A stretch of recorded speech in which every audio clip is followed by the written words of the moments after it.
오늘 장의 중심이 될 중요한 이슈앤 전략을 통해 정리해보겠습니다. 야천투자연구소 남인호 소장, LNS홀딩스 김선영 대표, 프레스티지 경영전략연구소 반종민 소장, 24인베스트먼트 손창현 팀장과 함께합니다. 어서 오세요. 네, 첫 번째 소식입니다. 중국이 이르면 5월부터 한한령을 해제할 것이라는 소식이 전해지면서 관련주 어제 일제히 날아올랐습니다. 그동안 종종 언급이 좀 나오긴 했지만 번번이 무산이 되면서 단기 모멘텀으로만 작용을 해왔는데 이번에는 좀 분위기가 다른 것 같습니다. 그리고 어제는 관련주들이 우후죽순 올랐다 보니 옥석을 좀 가릴 필요가 있을 것 같습니다. 해당 내용은 김성영 대표님께 들어볼게요. 일단 뭐 어제 오른 종목들 굳이 따라가실 필요 없을 것 같습니다. 왜냐하면 좀 가벼운 종목들 위주로 너무 많이 움직였어요. 일단 이른바 숫자가 좀 딸리는 기업들, 그리고 시총이 딸리는 기업들조차 많이 움직였었는데 일단 수급이 그쪽으로 좀 많이 쏠려 있었던 이유겠죠. 네. 그래서 일단 너무 따라가실 필요는 없을 것 같다는 말씀드리고 지금부터 중요한 숫자란 말씀을 일단 먼저 드리고 시작하겠습니다. 뭐 잘 아시는 대로 2017년도였죠. 그때 당시 이제 사드를 우리나라에 배치하겠다는 것 때문에 중국이 그 보복으로 이제 한한령을 시행을 했습니다. 근데 사실 공식적으로 이제 이 한한령이라는 게 있지는 않아요. 근데 이제 뭐 공식적으로 있진 않지만 이제 은근히 항상 있어 왔었던 뭐 중국은 우리 그런 거 없는데 하겠지만 분명히 우리나라는 피해를 많이 봤었던 1년에 뭐 22조 엄청난 돈을 피해를 보고 있었던 이게 시행이 됐었던 게 맞긴 맞습니다, 사실은. 근데 이제 공식적인 어떤 그런 용어는 없고요. 우리나라가 이제 그렇게 부르는 건데 이번에 중국 내 이제 에이펙 정상회의를 추진하는 조직위원회 관계자에 따르면 다음 달에 이제 민간 문화사설단을 우리나라에 파견하는 것을 시작으로 올 하반기에 이제 문화교류를 확대해서 이제 전면적인 개방을 하겠다는 그런 내용이 발표가 됐습니다. 뭐 쉽게 말해서 이제 뭐 드라마나 영화나 뭐 케이팝이나 이런 공연들 국내 컨텐츠의 어떤 중국 내 유통을 좀 막고 있었는데 이게 한한령을 풀겠다라는 의미로 해석을 하면 될 것 같아요. 일단은 뭐 근데 어떤 식으로 얘기했냐면은 뭐 자기들이 이제 에이펙 의장국이기 때문에 우리나라도 곧 합니다. 이제 중국이 의장국이기 때문에 협력 강화, 양국의 협력 강화가 필요하겠다라는 중국 측의 주장이긴 하지만 뭐 그냥 그래 그렇구나라고 넘어가시면 될 것 같고요. 물론 그것도 있겠지만 사실 제일 중요한 포인트가 뭐냐면은 지금 중국은 어찌됐건 간에 지난 트럼프 1기 정권 때 이제 미국이랑 한번 붙어보려고 했다가 이제 지금 이 상황이 됐잖아요. 네. 제가 종종 농담반 진담반으로 중국은 미국이 앞으로 4년 동안에 자칫 잘못하게 되면 앞으로 40년을 잃을 수 있다 이런 말씀을 좀 드렸는데 어쨌든 이런 가운데 이제 소비가 워낙 지금 중국이 안 좋아했기 때문에 소비를 진작시키려고 작년부터 진짜 노력을 많이 했습니다. 갑자기 뭐 우리가 듣도 보도 못한 테무, 뭐 쉬인 이런 기업들이 우리나라에 갑자기 뭐 인스타그램만 키면 막 홍보가 엄청 나오고 막 그런 식으로 엄청나게 수출을 많이 해오면서 이제 소비를 늘리려고 노력을 되게 해왔는데 그거의 일환으로 보시면 될 것 같아요. 제가 봤을 때 그 이상도 이하도 아니기 때문에 우리나라가 좋아서 뭐 너희들과 관계를 개선하겠다 이것보다는 일단은 그냥 자기들이 급하니까 그냥 열었다라고 보시는 게 제일 정확한 팩트인 것 같습니다. 어쨌든 그것 때문에 뭐 기업들이 올라간다는 건 좋은 얘기죠. 근데 문제가 뭐냐면은 이렇게 되면 또 미국과 중국과의 관계가 좋아지잖아요. 그렇게 되면 또 우리나라가 또 반사 이익을 얻을 수 있는 분야가 새로 생긴 건데 이게 또 사실 사라질 수 있거든요. 그래서 저는 사실 이게 되게 좀 불안하고 근데 어찌됐건 이제 이게 최소한 트럼프 정권 이 기간 동안만큼은 괜찮을 것 같고 그리고 트럼프가 어지간해서는 이제 중국과의 협상을 한다라고 하지만 쉽게 협상을 내줄 것 같지는 않아요. 그렇기 때문에 이거는 너무 단기적으로 걱정하실 필요가 없을 것 같다는 말씀드리고 충분히 우리가 수익을 내고 투자를 하실 만한 그런 기간은 확보를 했다라고 좀 보시면 될 것 같습니다. 주요 관심 섹터 당연히 뭐 게임이나 엔터, 영화, 뭐 여행 이쪽이 큰 기대를 모으고 있는데 일단 컨텐츠 쪽이 좀 제가 봤을 때는 좀 나쁘지 않은 것 같아요. 왜냐하면 중국의 시장의 컨텐츠 시장의 규모가 2,570조 원이거든요. 23년 기준으로. 그렇기 때문에 우리나라 여기 들어가서 충분히 가져올 수 있는 부분은 분명히 있을 거다라고 보고 있는데 일단은 뭐 여러분들이 좀 관심 있으신 몇 개만 좀 제가 개인적 의견 좀 들어보면은 게임 쪽인데 사실 저는 지난번 이제 블랙리스트 50이라는 중국에서 만든 게임을 보고요. 굉장히 잘 만들었죠. 네, 저도 해봤는데 무슨 생각 들었냐면 저 사실 게임 되게 좋아하거든요. 편질도 엄청나게 많이 할 정도로. 예. 근데 제가 보고 정확하게 느낀 거 뭐냐면은 우리나라 게임 큰일 났다였습니다. 네. 왜냐면 우리나라는 뭐 리니지 1, 2, 뭐 막 W 막 이런 거를 계속 뭐 돌려막기 하고 있는 상황이고 중국은 그런 퀄리티 높은 게임을 만들었다는 것 자체가 우리나라 기업들 사실 진짜 정신 안 차리면 진짜 큰일 나겠다는 생각이 되게 많이 들었어요. 근데 이거는 판호가 개방이 된다 하더라도 좀 더 수익은 낼 수 있긴 하겠지만 경쟁력 측면에서 밀려버리면 우리가 갈 수 있는 길이 있더라도 네. 막상에서 돈 잘 못 벌 수 있다는 말씀이신 그렇죠. 거예요. 근데 예. 이제 어쨌든 중국이 열리게 되면 그쪽으로 돈을 벌고 그 돈을 다시 투자해가지고 우리나라도 게임을 만들 수 있는 능력이 있기 때문에 이거는 뭐 잘 체크하셔서 투자해 보시면 좋을 것 같다는 말씀드리고요. 영화 같은 경우도 사실 잘 아시겠지만 중국 영화를 딱 보면 이거 누가 봐도 중국 영화라는 게 딱 티가 나요.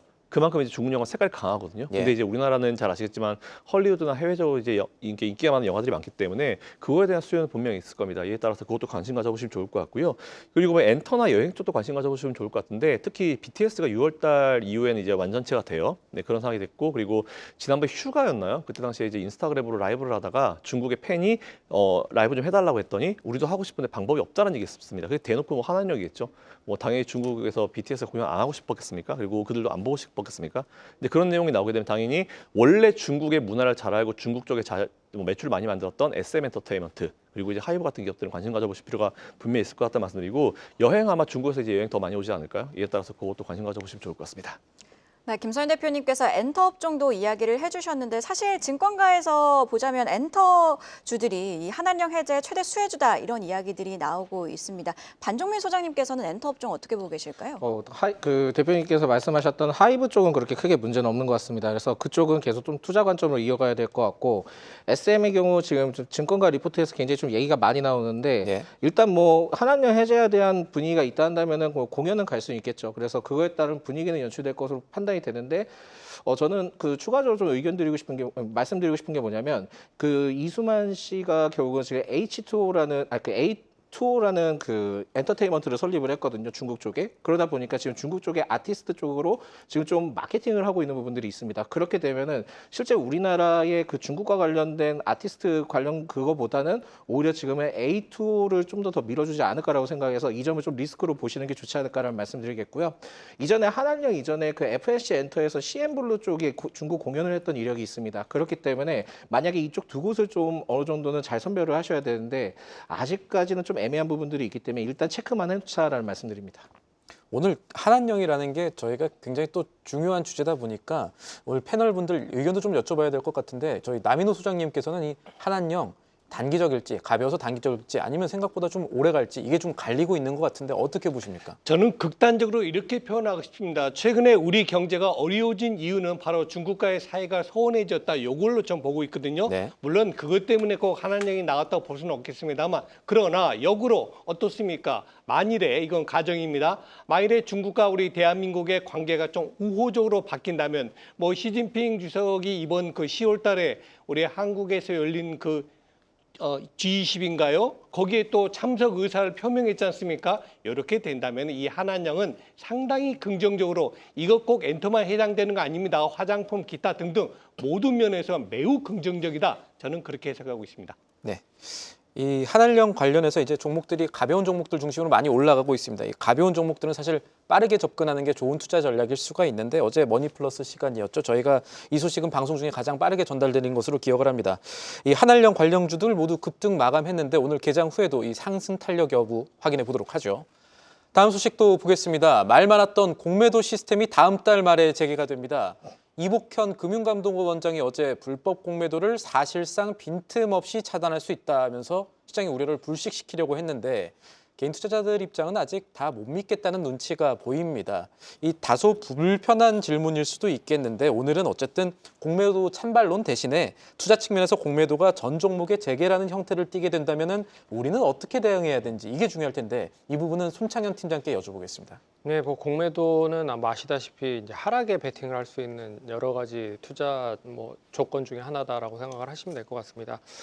쉽게 말해서 이 하락에 대한 베팅을 할 수 있는 건데 A 주식이라는 주식이 5,000원이라고 얘기를 하면 이 주식이 만약에 이제 2,000원까지 빠졌을 때 거기에 대한 이제 수익을 얻는다라고 생각을 하시면 될 것 같아요. 그래서 이제 증권사에 5,000원에 빌려서 매도를 한 이후에 그리고 일주일 뒤에 A 주식이 이제 2,000원까지 하락을 하면 거기에 대한 이 재매수를 한 거를 증권사에 갚아서 나머지 차액을 수익을 낸다라고 생각을 하시면 됩니다. 그 정도의 그 공매도 흐름들이 이어지고 있는데 이게 이제 코로나로 인해서 가장 크게 이제 변동성 확대 방지를 위해서 공매도를 정지를 시켜놨어요.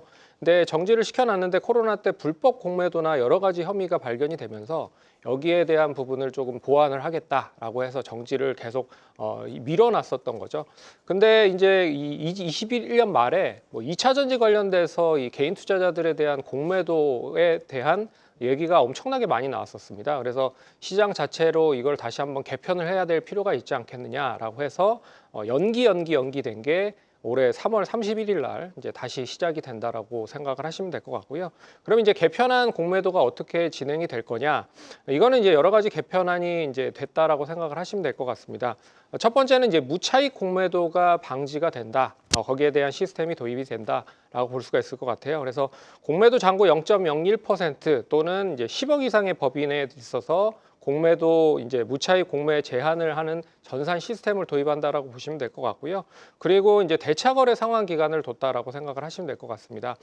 결국에는 이제 빌려서 주식을 가져서 이거를 이제 상환하는 것까지에 대한 개인 투자자들에 대한 거와 기관이나 외국인 투자자들의 상환 기간이 차별적으로 틀렸어요. 근데 이게 이제 같아진다라고 생각을 하시면 될 것 같습니다. 그래서 상환 기간 90일 이내 그리고 이제 연장 포함해서 12개월 정도는 진행이 된다라고 보시면 될 것 같고요. 그리고 불법 공매도로 인한 이제 그 처벌 강화가 됐다라고 생각을 하시면 될 것 같습니다. 그리고 부당이득 한 3배 정도에서 4배에서 6배 정도로 늘어났다라고 보시면 될 것 같고, 그리고 이제 5억 이상 이제 부당이득을 받았을 때는 징역형까지 처벌이 된다라고 하니까 좀 눈여겨 보셔야 될 것 같고요. 그러면 이 불법 공매도 관련된 이제 공매도가 계속적으로 진행이 될 텐데 여기에 있어서는 왜 우리나라 시장의 공매도를 다시 재개를 할 수밖에 없느냐라고 물어보신다라고 하시면, 일단 세계적으로 이제 글로벌로 증시로 가기 위해서는 이 공매도는 당연히 이제 필요한 조건 중에 하나다라고 생각을 할 수가 있을 것 같아요.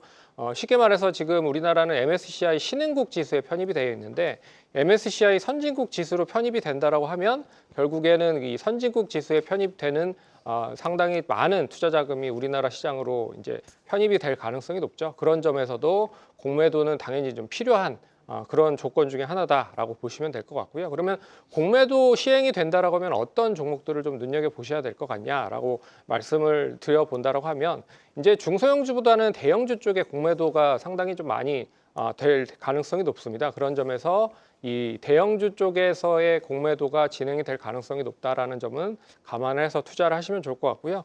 그리고 이제 실적에 대한 가치가 이 시장에서 더 많이 반영이 됐었던 쪽은 어떻게 보면 많이 올랐기 때문에 상승이 좀 제한적일 가능성이 높다라고 볼 수 있을 것 같고요. 하지만 이제 테마적인 부분으로 단기간에 급등을 했던 종목들은 어떻게 보면 시장을 방어하는 데 있어서의 공매도로 좀 제한을 둘 수도 있다라고 좀 보고 있어서 이런 거를 잘 감안을 해서 좀 대응을 한다라고 하면 좀 긍정적인 효과로 3월 31일 날 대응을 할 수 있지 않을까라고 말씀드릴 수 있을 것 같습니다. 지금 대응 전략들 말씀하신 것들 잘 살펴보면 이 첫 번째, 두 번째 조건에 부합하는 것처럼 보이는 게 조선주일 수도 있겠다는 생각이 좀 드는데 이 섹터별로 조금 자세하게 주실 수가 있을까요? 일단 걱정되는 종목들이라든가. 제가 봤을 때는 실적이 따라오는 종목은 상관이 없다라고 네. 볼 수 있을 것 같습니다. 하지만 실적 베이스대로 이제 올라가지 못하는 뭐 소프트웨어 기업이라든지 그리고 이제 AI 관련된 그런 실적이 뒷받침이 안 된 종목들 같은 경우에는 오히려 많이 올라갔잖아요. 예. 그런 점에서 어떻게 보면 타겟이 될 가능성이 높다. 단기적으로. 예, 예. 그런 점도 눈여겨 보시면 좋을 것 같습니다. 네, 결국에는 실적이 좀 뒷받침되어야 된다라는 의견까지 들어봤고요. 공매도 재개 시 대응 전략 일목요연하게 정리해 주신 만큼 투자에 잘 참고하시길 바랍니다. 다음 소식도 확인해 보시죠. 이번에는 배터리 업계 소식인데요. 트럼프 관세 폭탄에 맞서 국내 배터리 3사와 한국배터리협회가 똘똘 뭉쳤습니다. 양국 협력의 필요성을 담은 내용으로 공동 메시지를 제작 중이라고 하죠, 남인호 소장님. 네, 그렇습니다. 배터리 3사, LG엔솔하고 삼성, SDI, SK온의 3사 그리고 기타 우리 배터리 산업협회가 전부 합쳐가지고 미국의 공동 메시지를 같이 내겠다 이겁니다. 크게 세 가지인데요. 미국 내에서 배터리 산업은 절대적으로 필요하다. 뭐 우주성이라든가 전기차라든가 여러 가지가 해당되겠죠. 또 인공지능, AI, 자율주행차 모두 해당됩니다. 다음 두 번째, 한국과 미국의 협력이 매우 중요할 때다. 특히 공급망 부분에서 한국의 어떤 그런 기술력이 없다면 미국의 배터리 산업 세계 1위 차지할 수 없다. 그 얘기입니다. 마지막으로 한국이 미국의 배터리 산업에서 최대 후원국이다, 지원국이다, 투자국이다. 이걸 강조하겠다는 겁니다. 여러분 아시죠? 도널드 트럼프 대통령은 원래 사업가였습니다. 지금은 정치가지만 자, 그분이 뭘 원할까요? 무조건 관세 매겨가지고 그냥 미국 경제 부흥시키고 세계 경제 망가뜨 그거 아닙니다. 자기들이 필요한 걸 받는 대신 또 줄 건 주겠다는 거 아니겠습니까? 저는 이거 말씀드릴게요. LG엔솔하고 삼성, SK, SK온이 모두 다 미국의 GM하고 포드하고 합작해가지고요. 배터리 공장을 만들려고 계획을 했어요. 또 추진도 하고 있고 지금 현재도 한번 자료함이 있으시면 올려주시면 고맙겠습니다. 미시간주하고 인디애나주 그리고 켄터키주 제가 좀 정책일 자주 합니다만 이 세 개 모두 다 도널드 트럼프 대통령이 이번에 이긴 그런 주거든요. 거기 있는 미국 그 근로자들 거의 10,000명이 넘습니다. 그분들의 공장을 막을 수는 없는 거죠. 왜? 지금 배터리 산업이 처진 게 두 가지죠. 캐즘 현상 때문에 전기차 수요가 부진하고 다음 두 번째가 전 행정부에서 추진했던 미국 IRA, 즉 배터리 하나당 $7,500, 우리 돈 1,000만 원씩 주겠다는 그걸 지금 약화시키겠다는 거 아닙니까? 자, 그래서 이런 부분은 이제 머지않아 해소될 수도 있다. 뭐 해결된다는 아니지만 해소될 수가 있다라고 정리하겠습니다. 자, 이제 투자 전략 들어가 볼게요. 아까 말씀드렸던 LG엔솔, 삼성, SDI 그리고 그 SK이노베이션 어떻습니까? 적게는 반 토막, 많게는 4분의 1 토막인다. 삼성, SDI 80만 원짜리가 20만 원까지 내려갔어요. 더 내려갈 거 있을까요? 저는 없다고 봅니다. 이미 악재는 악재 다 반영됐다고 보고 이제는 언제부터 본격적으로 올라가냐만 남았다고 봅니다. 저는 다시 한번 강조드리지만 배터리 3사 그리고 관련 부품 장비주들 여러분들 계좌에 10%는 꼭 가지고 계셔야 된다라고 말씀을 드리겠습니다. 가장 이 중요한 부분이 결국 악재가 주가에 다 반영이 되었는가 이 부분일 건데 이 부분도 좀 지켜봐야겠습니다. 계속해서 이번에는 실적 나온 기업들을 좀 살펴보겠습니다. 이 한국콜마가 지난해 영업이익이 전년 대비 45.7% 증가했다고 밝혔습니다. 매출은 13%, 당기순이익은 430% 증가했는데 지금 이 상황들 보면은 어떤 것들 주목해야 되는지 또 현 시점의 투자 매력도는 어느 정도인지 반종민 소장님께 여쭤보겠습니다. 네, 일단 전년 대비보다는 좀 좋게 나온 것은 맞긴 합니다. 근데 여기에서 좀 실적에 대해서 좀 잘 살펴본다면은 네. 4분기 실적에 대해서 좀 아쉽게 나왔습니다. 그래서 4분기 실적을 제가 좀 살펴보니까 매출이 한 5,896억 원 정도 되고요. 영업이익이 396억 원인데 5개 증권사 최근에 이제 리포트 나온 내용들을 좀 살펴봤을 때 그 평균 매출이 6,100억 원이었거든요. 그러다 보니까 매출보다는 약간 좀 내려간 부분들이 있고요. 영업이익이 510억 원 정도를 좀 예측을 했는데 그거보다 좀 밑으로 나온 상황입니다. 그렇기 때문에 여기에 대해서 매도세가 좀 나올 가능성이 높지 않나라고 해서 만약에 오늘 좀 장이 시작된다 한다면은 매도세가 좀 나올 가능성이 있다는 점을 좀 체크를 하셔야 될 것 같습니다. 1년 전체 실적 좋았지만 4분기가 좀 부진했다. 이거를 시장이 오늘은 주목할 거다라고 보시는 거죠? 예, 저는 좀 그렇게 판단을 하고 있기 때문에 여기에서 좀 매물 물량이 좀 나올 수 있다는 점을 좀 체크를 하셔야 될 것 같습니다. 물론 이제 한국콜마의 경우에는 지금은 뭐 한한령 해제에 대한 기대감이 좀 어느 정도 연출이 되고 있는데 사실 이 기업의 경우에는 그 중국의 그 무석콜마라고 있습니다. 근데 그 무석콜마가 전체 매출의 한 6% 정도 되는 걸로 알고 있거든요. 그렇다 보니까 실제 이제 한한령 해제에 대한 기대감으로 통해서 봤을 때는 일부 거기에 대한 매출이 좀 올라갈 가능성은 나중에 추후에 좀 보셔야 될 것 같고요. 지금 현재 시점에 봤을 때는 이 기업도 결국은 이제 미국 쪽이나 해외 쪽으로 많이 돌린 상황이기 때문에 결국 그 해외의 영향에 따라 많이 좀 주목을 해야 되기 때문에 이 점을 좀 체크를 하셔야 될 것 같고 기초 그 선케어 제품을 생산하는 그 공장이 따로 있습니다. 근데 공장이 있는데 펜실베니아의 제2 공장을 지금은 좀 올해 상반기 때 완공을 하게 된다면 여기에 따라 캐파가 좀 늘어나게 되다 보니까 오히려 매출적인 부분들이 미국 쪽에서도 많이 발생될 수 있다라는 점을 좀 말씀드릴 수 있을 것 같고요.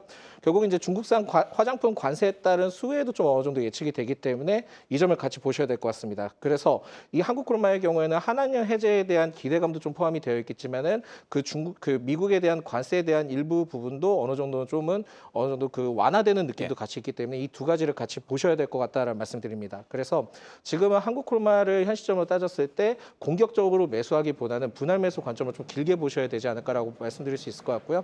결국 오늘 흐름들을 좀 체크를 해보시고 한한령에 따른 얘기도 같이 좀 체크를 해보시면서 투자를 이어나가셨으면 좋겠다라는 말씀드립니다.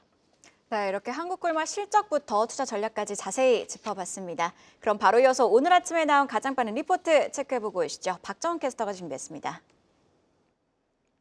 네, 오늘 아침에 나온 리포트 확인해보는 가장 빠른 리포트앤 공시 시간입니다. 사람 욕심이 참 끝이 없습니다. 7거래일 연속으로 상승하던 우리 증시 어제 오랜만에 파란불을 보니까 더 서운하게 느껴졌는데요. 오늘 다시 기분 좋게 한 주 마무리할 수 있도록 상승 랠리 응원해보면서 아침에 발행된 증권가 리포트 함께 체크해보시죠. 오늘 리포트가 그렇게 많진 않았습니다. 상향으로는 요즘 CXL 시장 개화 기대감 속에 상승폭 키웠던 TLB에 대한 리포트 나왔고요. 하향으로는 카카오톡이 최강의 AI 서비스로 진화한다는 분석이 나온 카카오지만 1분기는 부진이 예상된다는 리포트가 제시됐습니다. 이 밖에 어제 지난해 실적을 발표한 삼성생명과 한화생명 등 보험주에 대한 목표가 유지 보고서들 특징적이었는데요. 먼저 TLB 보고서부터 체크해 보시죠. 지난주 금요일이죠. CXL 훈풍 속에서 상한가 터치하면서 투자자들의 관심을 받았던 TLB. 평소에 리포트가 많이 발행되진 않았던 종목인데 이번 주에만 2개의 증권사가 목표가 상향에 나서고 있습니다. 지난 수요일 메리츠증권이 기술 선점의 수확 시기에 진입하고 있다며 목표가를 25,000원으로 올려잡은 데 이어서 오늘 대신증권도 목표가 25,000원으로 거의 30% 상향했습니다.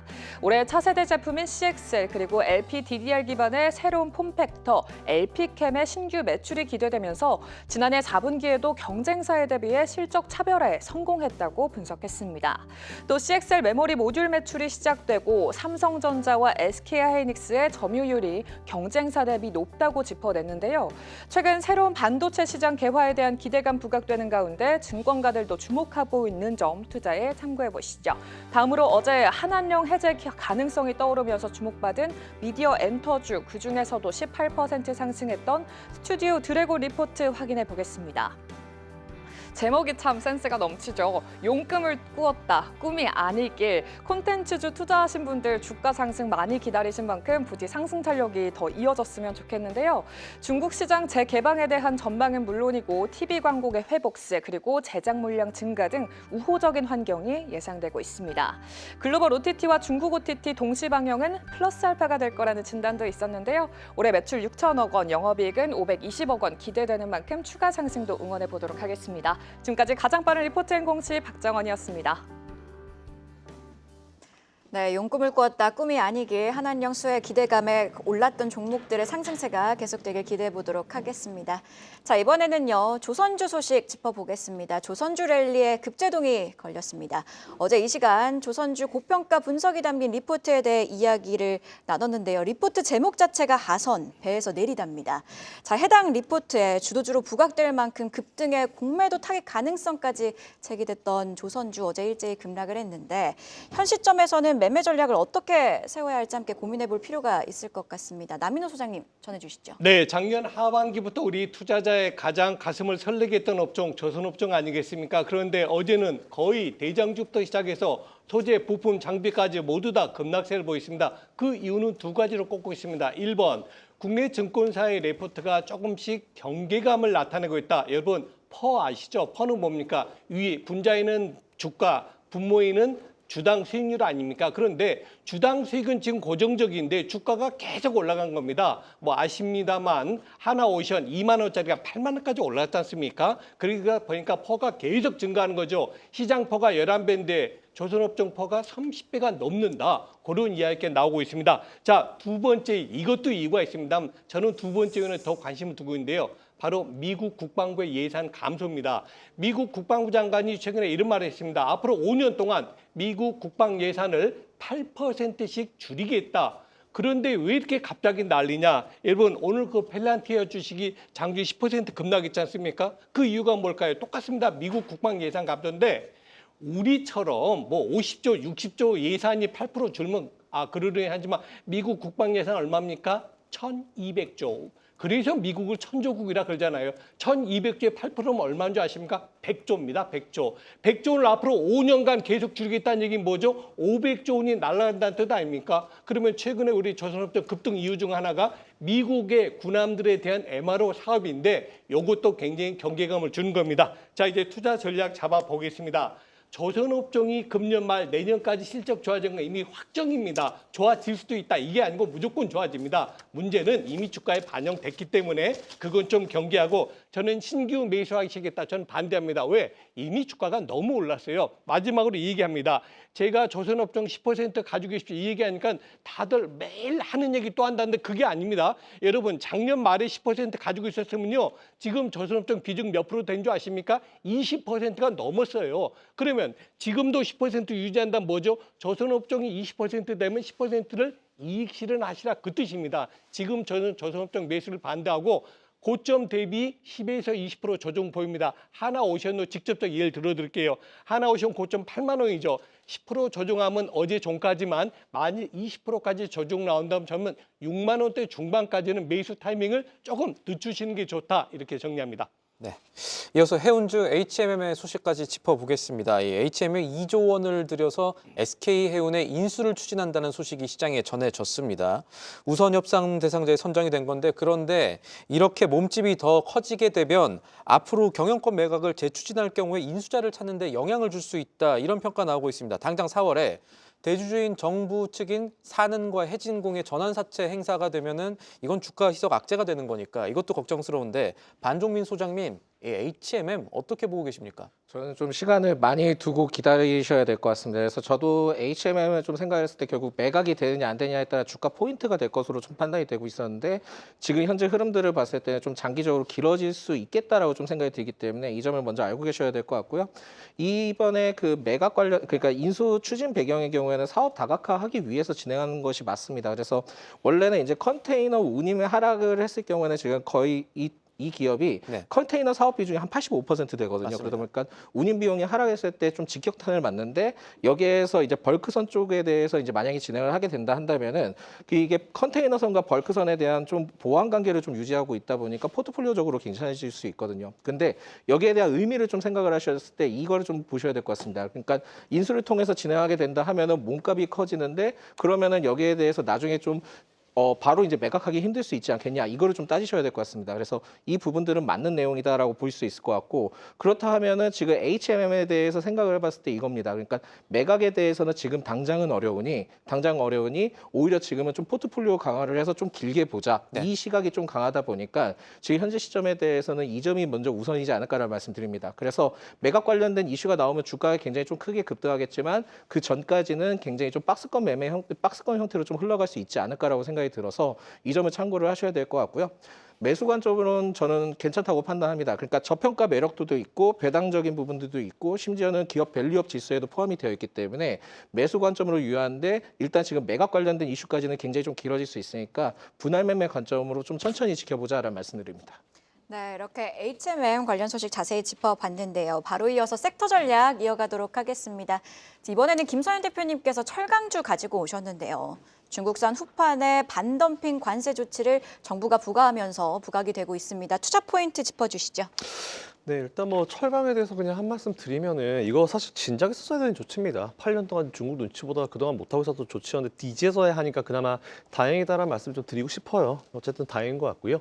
그동안 사실 우리 정부가 저가에 공급되던 이제 딱 두 개 국가가 있습니다. 중국과 일본인데 뭐 일본은 오케이. 왜냐하면 엔저 등에 덮고 이제 등에 업고 들어온 거기 때문에 사실 뭐 최근 몇 년 동안 안 됐어요. 근데 사실 중국에 대해서는 뭐 원래부터 싼 값에 어떤 철강들이 들어오고 있었는데 이렇게 들어오면 분명히 반덤핑 조사해야 됩니다. 하지만 안 하고 있었죠. 근데 어쨌든 이게 그나마 좀 잘 진행되고 있다는 부분인데 일단 현재까지 나온 얘기 보면은 덤핑 방지 과세라고 이제 이름을 지었고요. 이게 27.91%부터 38.02%까지 부과를 할 수 있다라는 그런 내용이 결정이 됐다고 합니다. 뭐 일단 수입 후판에 대해서 이제 덤핑 방지 과세 부과하는 게 사실 이번이 처음이에요. 저도 사실 이게 기억이 안 나고 찾아보니까 처음이더라고요. 근데 잘 아시겠지만 후판 같은 경우는 되게 많이 씁니다. 보통 두꺼운 이제 판을 얘기를 하는데 이게 보통 어디 쓰이냐면은 뭐 선박이나 교량이나 뭐 중장비, 송유관 뭐 정말 중요한 포인트에서 많이 쓰이고 우리나라가 요거 가지고 사업하는 거 되게 많잖아요. 그렇기 때문에 이게 되게 중요한 어떤 사업분야라고 보시면 될 것 같고 국내 후판 시장 규모가 연 8조 원 수준이기 때문에 이건 분명히 보호해야 되는 업종이고 관련된 기업들도 요걸 해준다라고 하면 분명히 좋아할 수밖에 없는 그런 이제 제품이다라고 보시면 될 것 같습니다. 잘 아시는 대로 중국이 거의 우리나라보다 20에서 30% 싼 후판을 계속 유입을 시켰어요. 게다가 또 이제 일본도 엔저 등이 없고 이제 들어왔기 때문에 사실 우리나라가 그동안 좋은 퀄리티를 정확한 시점에 이제 납품한다는 그런 장점 가지고 하기에는 분명히 무리가 있었죠. 싼 게 아무래도 싸고 괜찮은 게 좀 많이 들어왔기 때문에 지금 그동안 많이 밀렸었고 우리나라가 사실 다른 주요 수출국 대비해서도 이제 국산품에 대한 어떤 보호 장치가 굉장히 많이 부족했습니다. 뭐 전 사실 이게 중국 눈치 보기라고밖에 보이지가 않아요. 솔직히 말씀드리면 그렇기 때문에 일단은 이제 이거는 우리나라가 좀 잘하고 있는 것 같고 그리고 중국과 일본에서 열연강판이 국내에서 이제 수입이 되는 되게 많은 나라들부터 수입이 되는데 그 중에서 이제 중국과 일본산이 80%입니다. 근데 당연히 여기에다가 이제 반덤핑에 대한 조사가 이루어지지 않았다. 여기에다 뭐 아무것도 부과하지 않았다는 부분 자체가 사실 좀 마음에 안 들고요. 어쨌든 진작 못해서 아쉽지만 이제라도 했다라고 하는 부분이 좀 분명히 좋은 것 같고 어제 지금 우리나라 철강업계가 되게 쉽지 않은 상황인데 이런 것 지금부터 하나씩 빌드업 해나가면은 주가가 이제 반등할 수 있는 충분한 요인이 될 수 있을 것 같으니까 웬만한 철강 기업들은 다 관심 가지시면 좋을 것 같다는 말씀으로 정리하겠습니다. 네, 마지막으로 손창현 팀장과 함께 오늘 개장 전 체크해야 될 포인트까지 정리를 해보겠습니다. 예, 오늘 그 뭐 미증시는 약세 흐름을 보였지만 우리 시장 뭐 MSCI 코리아 지수가 선방을 했습니다. 그래서 시장이 그렇게 하락을 할 것 같지는 않다라고 보고 있고요. 이제 중국 한한령 해제 관련된 기대감이 여전히 이어질 가능성이 높다라고 볼 수 있을 것 같습니다. 8년 만에 재개이기도 하고 그리고 또 중국이 그렇게 경기가 좋지 않다라는 걸 반증할 수 있는 거라고 생각을 할 수 있을 것 같아요. 그래서 엔터나 게임, 드라마 제작이라든지 뭐 영화, 웹툰, 애니, 뭐 화장품, 의류, 뭐 다양한 기업들이 중국 소비주들을 많이 상승할 수 있는 기대로 뭐 좀 보셔야 될 것 같다. 그리고 중국 소비주들이 많이 하락을 했습니다. 그렇기 때문에 가격 매력도 높아졌다라고 하는 것도 눈여겨 보셔야 될 것 같고요. 두 번째는 이제 현대차와 GM과의 생산 동맥을 본격적으로 진행을 했다. 어떻게 보면 현대차 입장에서는 관세를 최소화하기 위해서 GM의 공장을 뭐 생산을 해서 좀 사용을 하려고 준비를 하고 있는 것 같아요. 그리고 GM도 현대차에 대한 생산 공장을 좀 사용을 하려고 준비를 하고 있는 것 같습니다. 그래서 GM이 최근에 인도 공장에서 철수를 했거든요. 그런 점도 현대차의 공장을 GM 쪽에서 사용을 하려고 준비를 하고 있는 게 아닌가라고 보고 있는 것도 좀 눈여겨보셔야 될 것 같고요. 그리고 이제 실적 시즌이 마무리되고 있는 시즌입니다. 그렇기 때문에 이제 실질 심사로 인한 뭐 상장 폐지 같은 것도 뜬금없이 나올 가능성도 높다라는 거를 감안해 본다라고 하면 정부가 빨리 퇴출시키겠다 이런 얘기를 그렇죠. 많이 했었으니까요. 그렇기 때문에 최대한 실적이 좋은 쪽으로 단기적으로 접근을 할 필요가 있는 시점이 되지 않았나라고 생각을 할 수 있을 것 같고요. 그리고 이제 뭐 4분기 실적 호전 기업도 역시나 뭐 계속적으로 나오고 있는 상황입니다. 어제 종가 기준으로 LNK 바이오, XINC나 서부 T&D 같은 경우에는 실적 4분기 실적이 좋았다라는 것도 시장에서는 좀 반영을 할 가능성이 높기 때문에 관심 있게 보시면 좋지 않을까 그렇게 좀 살펴봐야 될 것 같습니다. 계속해서 다양한 경제 이슈를 알고 싶다면 구독과 좋아요, 알림 설정 부탁드립니다. AI 캐스터 권미정이었습니다.